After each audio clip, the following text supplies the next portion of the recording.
అలాగే టెక్నికల్గా ఇప్పుడు 26లో ఈ సినిమా వస్తున్నా సరే, మొన్నే లాస్ట్ ఇయరే ఖుషి రిలీజ్ అయిందిరా, తర్వాత పవన్ కళ్యాణ్ గారి సినిమా వచ్చిందిరా అనేటట్టు మీరు లోపలికి వెళ్ళవచ్చు. ఎక్స్ట్రాడినరీ సినిమా అండి. చాలా చాలా కళ్యాణ్ గారు అయితే అసలుకి లడ్డులాగా ఉన్నారు. ఎంత అందంగా ఉన్నారంటే అంత ఇది ఉన్నారు. ఆ కథ కానీ దాంట్లో ఇంకా లాస్ట్ అండ్ ఫైనల్గా నేను నా ఎగ్జైట్మెంట్లో ఇంకేమేమి చెప్పేస్తానని కంగారుగా ఉంది.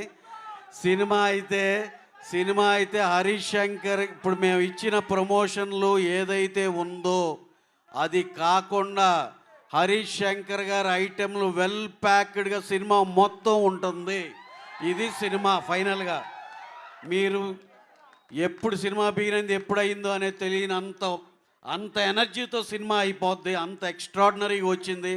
అందరం చాలా బాగా ఎంజాయ్ చేస్తాం అనేది మాత్రం నా promise. Thank you very much అండి, ఈ అవకాశం ఇచ్చినందుకు. Thank you very much.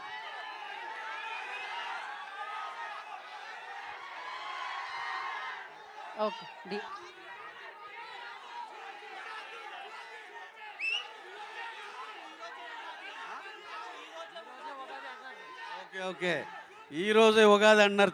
Super. మీకు ఈరోజే ఉగాది, ఈ పాటతోనే ఒక సెన్సేషన్.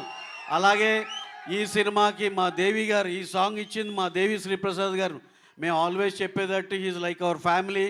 అలాగే కొన్ని టైం లైన్స్ మ్యాచ్ అవ్వక ఆయన కొంచెం వేరే బిజీగా ఉండి వాళ్ళు బాంబేలో ఉన్నారు, రాలేకపోయారు. అది మాకు చెప్పమని చెప్పారు. అలాగే ప్రీ రిలీజ్ ఈవెంట్ 15th జరిగే పోలీస్ గ్రౌండ్స్లో దేవి గారి సమక్షంలో అందరూ సింగర్స్ అందరూ ఉంటారు. అలాగే దీనికి మేము అడగగానే కళ్యాణ్ గారు అంటే ఆయన మాకు చాలా క్లోజ్ అండి అని వెంటనే ఒప్పుకున్న తమన్ గారికి, బ్యాక్గ్రౌండ్ స్కోర్కి చాలా చాలా థ్యాంక్స్ తమన్ గారు. సినిమా టోటల్గా అదిరిపోద్ది అంతే. థ్యాంక్ యూ రవి గారు, థ్యాంక్ యూ సో మచ్.